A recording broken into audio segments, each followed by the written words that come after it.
Hey, it's Akhtar from Reaching Excellence. In this video, I'm going to talk about how to get cash flow from unprofitable properties, so stay tuned.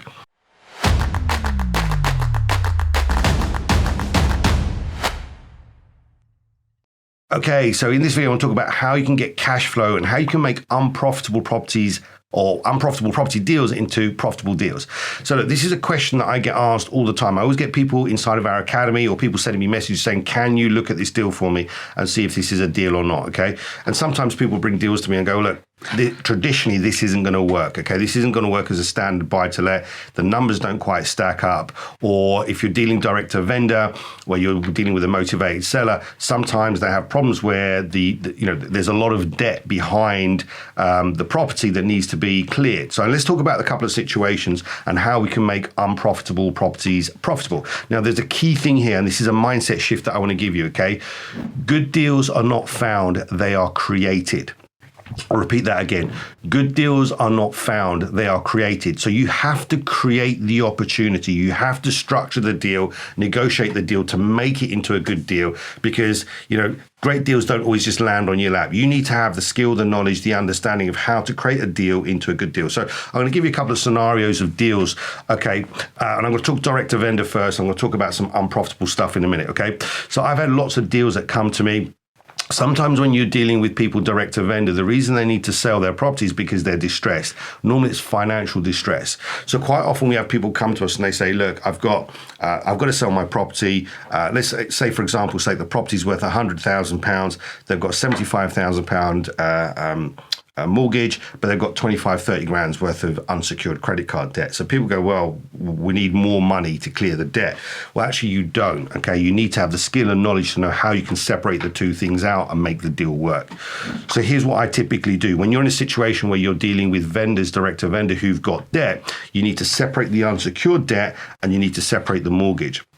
So part of the process would be, hey, look, I know you got £100,000 worth of debt here. What is the objective you want? They want to clear the debt so they can manage and they want to start again. So what we do is we separate the two things out. So we purchased a house at £75,000. House is worth £100,000, and their unsecured debt we'd put them into one of our contacts who runs a debt management company that would consolidate all of the debt together and put it into a one low monthly payment. We've solved the problem then for them. They've been able to sell the house, they can get out of debt, and then that's actually how we do things. Now, on the face of it, most people look at that and go, well, there's like over £100,000 worth of debt. We can't pay that for the house because it's at market value. There's no profit in it for us. So this is an example of what I mean by good deals are created, okay? So that's one example when you're dealing direct to vendor with people who've got deals that look like they're unprofitable because the level of debt is high.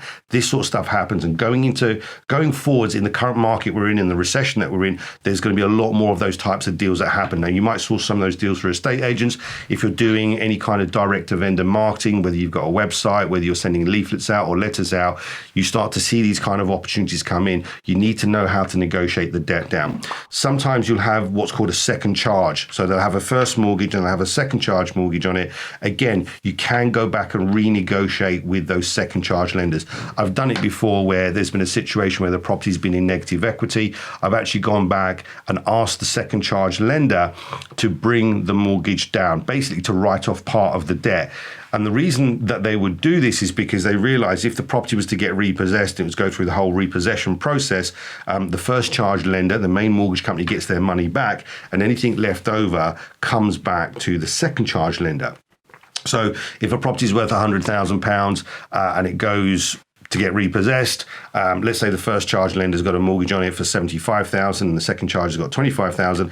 By the time it goes through that process of repossession, the mortgage lender would give it to an asset management company. All the fees and things get added to it. So by the time it gets repossessed, the first charge lender gets their money back. The second charge lender normally gets a little bit of change left over, which means they lose money. So in some cases, when you can prove that that's going to be the case, the second charge lender will take what's called a haircut. That's what we call it in the trade, so to speak. It means you can actually go back and renegotiate with them and say to them, look, I'm here with the vendor. We can give them an offer of £75,000 or £80,000. This amount has to go back to the first charge lender. The rest will go to you. The choice really is, will you accept that offer? Or if you can't accept it, they're going to get repossessed. We've done this many, many times, okay?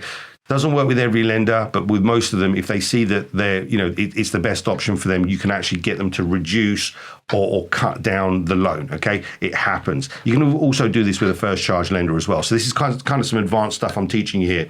But as we go forwards into this recession, you'll see more and more people that are going to be distressed, and you need to know how to solve their problem. Remember, good deals are created, not found. So this is how you deal with people who've got high levels of debt. Okay. The second thing is, how do you make unprofitable properties profitable? Well, you start to need, if you've got a property that is unprofitable in the traditional sense that a normal buy-to-let isn't going to work, you're then going to need to start looking at some other strategies that can make it more profitable. So doing things like turning them into HMOs can make them more profitable, turn them into serviced accommodation, even holiday lets. Like holiday lets at the moment, given the current economic climate and also with the pandemic, holiday lets are quite popular. So you can find a property that you could use as a holiday let, and as long as it fits the criteria, there's actually specialist mortgage products out there that specialize in holiday lets. So you can actually get a lot more rent from a property that would not normally work as a traditional buy-to-let. So these are some other strategies that you want to employ. Again, the key thing I want to teach you guys here in this video is that good deals are created, not found. So I hope you have found this video useful. I hope there's some good tips in here. If you've got any questions, please put them in the comments below. Let me know what your thoughts are. If there's anything else you want me to shoot as a video, let me know in the comments below. Remember to like and subscribe. And I hope you found this video useful, and I look forward to sharing more with you in the next video. So take care and bye for now.